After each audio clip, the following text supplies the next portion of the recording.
സുഹൃത്തുക്കളെ, നമ്മുടെ welfare committee വളരെ സജീവമാണ്. നമ്മുടെ കൺവീനർ നമ്മളൊപ്പമുണ്ട്. രാജമാഷ്, എന്തൊക്കെയാണ് സ്ഥിതി പറഞ്ഞോളൂ.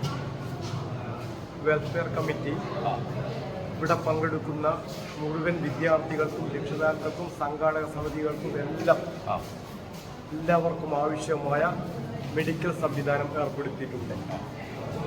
നമ്മുടെ ഗവൺമെൻറ് ഡോക്ടേഴ്സ് കൂടാതെ മെഡിക്കൽ കോളേജിൻ്റെ നേതൃത്വത്തിൽ DMOയുടെ നേതൃത്വത്തിൽ അലോപ്പതിയും ഹോമിയോ DMOയുടെ നേതൃത്വത്തിൽ ഹോമിയോപ്പതിയും ആയുർവേദ DMOയുടെ നേതൃത്വത്തിൽ ആയുർവേദവും ഇവിടെ സജ്ജമാക്കിയിട്ടുണ്ട്. ഒരു കുട്ടിക്കും ഒരു പ്രശ്നവും ഇല്ലാതെ ഈ വേദിയിൽ പങ്കെടുക്കുന്ന 8000-ലധികം വിദ്യാർത്ഥികൾക്ക് ഒരു പ്രശ്നവും ഉത്ഭവിക്കാതെ, പ്രശ്നവും ഉണ്ടാവാതെ അവർക്കെല്ലാം കാര്യങ്ങളും കൂടെ വളരെ ഭംഗിയായി ചെയ്യാൻ വേണ്ടിയാണ് ഇതുവരെയുള്ള പ്രവർത്തനങ്ങളിൽ ഇപ്പോൾ ഇവിടെ കുട്ടികൾ ചികിത്സ തേടിയോ അല്ലെങ്കിൽ പുറത്തേക്ക് കൊണ്ടുപോയോ എന്തൊക്കെയാണ് സംഭവിക്കുന്നത്? ഇന്നലെ രാത്രി 11 മണിക്ക് 5 വേദികളിൽ നിന്ന് ഇവിടെ റിപ്പോർട്ട് ചെയ്തിട്ടുണ്ട്. അവിടെ ഇന്നലെ രാത്രി 11 മണിക്ക് താങ്കൾക്ക് ഉറക്കമില്ലാത്ത ദിവസങ്ങളാണ്. അതെ, മെഡിസിൻ ഗവൺമെന്റ് ഡോക്ടർ വളരെ സജീവമായിട്ട് ഇടപെട്ടു. പ്രോവിഡൻസ് സ്കൂളിൽ ഒരു പ്രശ്നം വന്നു, 3 കുട്ടികൾക്ക് പ്രശ്നം വന്നു. അവിടെ എല്ലാ സജ്ജീകരണങ്ങളും കൊടുത്തു. അതേ ടൈമിലാണ് നമ്മൾ പിന്നെ വേറെ അച്യുതൻ ഗേൾസിന് പ്രശ്നം ഉണ്ടാവുന്നു, വേറൊരു ടൈമിന് BM പ്രശ്നം ഉണ്ടാവുന്നു. ഒരേ ടൈം ആയതുകൊണ്ട് ഓരോരുത്തരെത്തും 10 മിനിറ്റ് താമസിച്ച ആംബുലൻസ് സേവനമുണ്ട്. ഗവൺമെന്റ് ഡോക്ടറെ ഫെസിലിറ്റി പോലാതെ പ്രൈവറ്റ് സ്ഥാപനങ്ങളുണ്ട്. മിംസ് ഉണ്ട്, പിന്നെ മൈത്ര ഉണ്ട്, പിന്നെ KMCT ഉണ്ട്. ഇത്രയും സജ്ജീകരണങ്ങളുണ്ട്. ഇവിടെ ഡോക്ടർമാരെ വളരെ കർമ്മനിരതരായി രംഗത്തുണ്ട്. ഇന്നലെ ഗവൺമെന്റ് സർവീസിന്റെ ഡോക്ടർമാർ 11 മണി വരെ നിന്നു. എല്ലാ ഹോസ്പിറ്റലിലും ഓടി 11 മണിക്ക് സേവനം അനുഷ്ഠിച്ചിട്ടുണ്ട്. അതുപോലത്തെ ഹോമിയായാലും ആയുർവേദായാലും എല്ലാവരും വളരെ മെച്ചമായിട്ടാണ് ഇവിടെ പ്രവർത്തിച്ചുകൊണ്ടിരിക്കുന്നത്. അതുപോലെ തന്നെ പ്രൈവറ്റ് ഹോസ്പിറ്റലുകളുടെ ഈ പറഞ്ഞ ഹോസ്പിറ്റലുകളും വളരെ എല്ലാ കാര്യങ്ങളും ചെയ്യുന്നുണ്ട്. ഇതിനു പുറമെ വെൽഫെയർ കമ്മിറ്റിയുടെ നേതൃത്വത്തിൽ പ്രകൃതിദത്തമായ രീതിയിലുള്ള കുടിവെള്ളം എല്ലാവർക്കും വളരെ ഒരു കംപ്ലൈന്റ് ഇല്ലാതെ കുടിവെള്ളം എത്തിക്കുന്നു. എല്ലാ സംവിധാനങ്ങളും ചെയ്തിട്ടുണ്ട്. ഒരു വേദിയിലും ഒഴികെ എല്ലാ വേദികളിലും കുടിവെള്ളം റഫീഖ് മാഷ് നേതൃത്വത്തിൽ അത് കാലാകാലങ്ങളായി ചെയ്തു വരുന്നവരാണ്. അവരിതിന് സജീവമായിട്ട് കുടിവെള്ളത്തിൽ ഊണും ഉറക്കവും ഒഴിഞ്ഞും അവരും സജീവമായിട്ട് പ്രവർത്തിക്കുന്നുണ്ട്. എല്ലാം പിന്നെ അതുമാത്രമല്ല, കേരള പോലീസ് അസോസിയേഷന്റെ പേരിൽ പിന്നെ ഉച്ചയ്ക്ക് ഇന്നലെ ചുക്കു കാപ്പിയും ഉണ്ണിയപ്പവും വിതരണം ചെയ്തിട്ടുണ്ട്. അത് എല്ലാ ദിവസവും ഉണ്ടാവുന്നതാണ്. അത് അവരത്രയും പോലീസ് ഡിപ്പാർട്ട്മെന്റ് അരയും തലയും മുറുക്കിക്കൊണ്ടാണ് രംഗത്ത് വെൽഫെയർ കമ്മിറ്റിയുടെ കൂടെ പ്രവർത്തിക്കുന്നത്.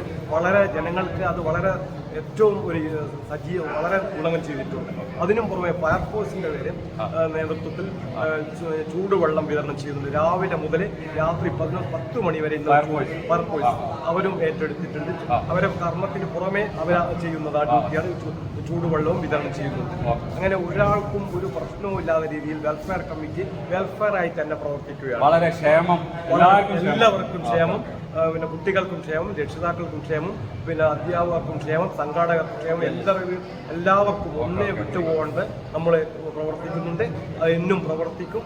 വളരെ സജീവമായിട്ട് പ്രവർത്തിക്കും.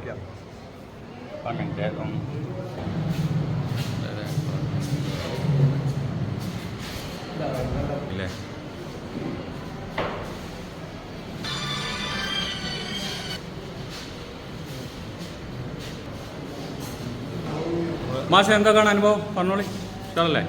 നമ്മുടെ പറഞ്ഞ പോലെ തന്നെ എല്ലാ കുട്ടികൾക്കും എല്ലാ ക്ഷേമവും ഉറപ്പുവരുത്താൻ വേണ്ടി ഉദ്യമത്തിലായിട്ട് കർമ്മനിരതരായിട്ട് സംഘടനയുടെ ആൾക്കാർ, ഈ കലോത്സവ കമ്മിറ്റിയുടെ ആൾക്കാർ ഒക്കെ സജീവമായ രംഗത്തുണ്ട്. പ്രത്യേകിച്ച് മാറ്റുരക്കാരെത്തിയിട്ടുള്ള നമ്മുടെ കുഞ്ഞുമക്കൾക്കും അധ്യാപകർക്കും അവരുടെ രക്ഷിതാക്കൾക്കും യാതൊരുവിധ ബുദ്ധിമുട്ടുമില്ലാത്ത രീതിയിൽ അവരുടെ ആരോഗ്യത്തിന് ക്ഷേമത്തിനും ഞങ്ങൾ കർമ്മനിരതരായി ഞങ്ങൾ സംഘടനയുടെ എല്ലാവരും ഈ നേതൃസ്ഥാനത്ത് അരയും തന്നെ സാറുമാർ അരയും തലയും ഉറക്കി തന്നെ രംഗത്തിൽ തന്നെ ഞങ്ങളുടെ കർമ്മനിരതരായിരിക്കുകയാണ്. കോഴിക്കോട് ഗവൺമെൻറ് ജില്ലാ കലോത്സവത്തിൽ നിൽക്കുന്ന എല്ലാ വിദ്യാർത്ഥികൾക്കും, എല്ലാ സബ്ജില്ലകളിൽ നിന്നും വരുന്ന വിദ്യാർത്ഥികൾക്കും രക്ഷിതാക്കൾക്കും അധ്യാപകർക്കും ഒക്കെ എല്ലാ ക്ഷേമം ഉറപ്പുവരുത്തുന്നതിന് വേണ്ടി വെൽഫെയർ കമ്മിറ്റിയുടെ സംസ്ഥാനങ്ങളായി ഞങ്ങൾ അധ്യാപകർ വിവിധ സ്കൂളുകളിൽ നിന്ന് വിവിധ സബ്ജില്ലകളിൽ നിന്നെത്തിയ അധ്യാപകരാണ്. പിന്നെ KSTCയുടെ സജീവ പ്രവർത്തകരായിട്ടുള്ള ഞങ്ങൾ കർമ്മനിരതരായി ഇവിടെ ഈ വേദികളിൽ ഉണ്ട്. എല്ലാ സഹായവും സഹകരണവും ഉണ്ടാവുന്നു. Okay okay. നമ്മുടെ കൃഷ്ണകുമാർ മാഷെ വളരെ നേരത്തെ നമുക്ക് ഈ പ്രവർത്തന രംഗത്തുള്ള ആളാണ്. എന്തൊക്കെയാണ് വെൽഫെയർ കമ്മിറ്റിയുടെ നേതൃത്വത്തിൽ വളരെ കൃത്യമറ്റ രൂപത്തിൽ വിദ്യാർത്ഥികൾക്ക് ആവശ്യമായ എല്ലാ സൗകര്യങ്ങളും ഏർപ്പെടുത്തിയിട്ടുണ്ട്. 3 വിഭാഗത്തിൽപ്പെട്ട ആയുർവേദം, ഹോമിയോ, മെഡിസിൻസിന്റെ ആളുകളെല്ലാം ഇവിടെ സജ്ജമാക്കിയിട്ടുണ്ട്. അതുപോലെ തന്നെ തണ്ണീർ പൂച്ച ഇവിടെ ഏർപ്പാടാക്കിയിട്ടുണ്ട്. ഒരു കുട്ടിക്കും ഒരു അപകടം സംഭവിക്കാതെ പരിപാടി. അതെ, രാജമാഷ് വളരെ വിശദമായി പറഞ്ഞു. ഏതായാലും വെൽഫെയർ കമ്മിറ്റിയുടെ പ്രവർത്തനങ്ങൾ വളരെ ആക്റ്റീവാണ്, സജീവമാണ്. ഓക്കെ.